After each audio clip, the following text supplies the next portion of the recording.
Bismillah, izin bertanya Ustadz. Nah, Ustadz, riwayat penyakit apa saja yang perlu disampaikan ketika ta'aruf? Saya seorang perempuan, belum menikah.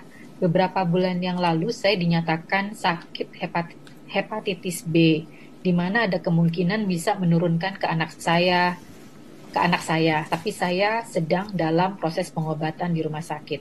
Pertanyaannya, kapan waktu yang tepat untuk menceritakan hal ini Ustadz? Apa perlu saya mencantumkan hal ini di CV? Ini menjawab juga beberapa pertanyaan serupa karena apakah kalau saya sakit harus dikemukakan di saat ta'aruf? Tafadhol Ustaz. iya, barakallahu fikum.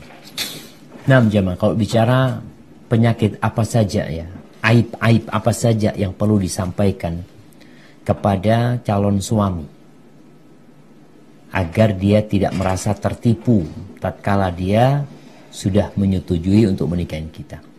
Para ulama menyebutkan aib-aib yang perlu disampaikan atau penyakit-penyakit yang perlu disampaikan adalah penyakit-penyakit yang berpengaruh kepada kehidupan rumah tangga itu nantinya, yang menyebabkan suami tidak bisa menikmati istrinya, atau tadi penyakit itu membahayakan suaminya, maka itu perlu disampaikan. Kalau tadi dikatakan hepatitis ini, apakah memang berbahaya atau dia sebuah wabah yang sudah banyak menimpa, sehingga ketika tidak disampaikan, mungkin suaminya juga kena hepatitis.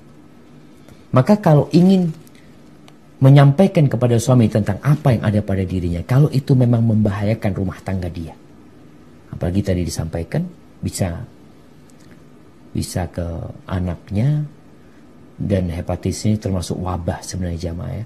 Ana rasa itu mungkin termasuk yang perlu disampaikan dalam kondisi memang membahayakan rumah tangganya. Suami bisa tertular, bukan hanya anaknya, tapi suami bisa tertular. Namun sekali lagi ada hal-hal yang bisa disembuhkan, ada hal-hal yang bisa diperbaiki, dan cukup kemuliaan seseorang itu tatkala aibnya itu terhitung, gitu jamaah. Jadi mungkin sebagian takut kalau anak sebutkan nanti anak takut suami anak nggak mau atau laki-laki nggak mau sama anak. Jangan takut, karena kita tahu takdir kita sebenarnya sudah ditetapkan sama Allah Subhanahu Wa Taala. Kalau itu penting, catat, sampaikan, dan aku sedang dalam kondisi berobat, seperti itu. Dan semoga Allah kirimkan kepadamu laki-laki yang jujur juga, yang menyampaikan kondisi dia apa adanya. Dan satu hal jemaah ya, mungkin pernah ana singgung, bahwasanya CV itu hanya 55%. Kita mengetahui kondisi orang itu dari CV 55%. Kenapa?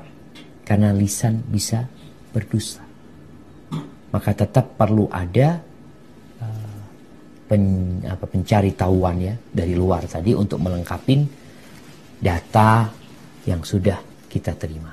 Hadza wallahu a'lam bishawab. Tapi kalau kita ngelihat dulu para ulama di kitab-kitab mereka ketika berbincang tentang aib-aib yang bermasalah itu, ada aib-aib di tubuh yang memang membahayakan atau tidak bisa suami menikmatin istrinya, atau penyakit-penyakit menular yang sangat berbahaya, itu pun perlu dijelaskan. Hadza wallahu a'lam bishawab. Nah.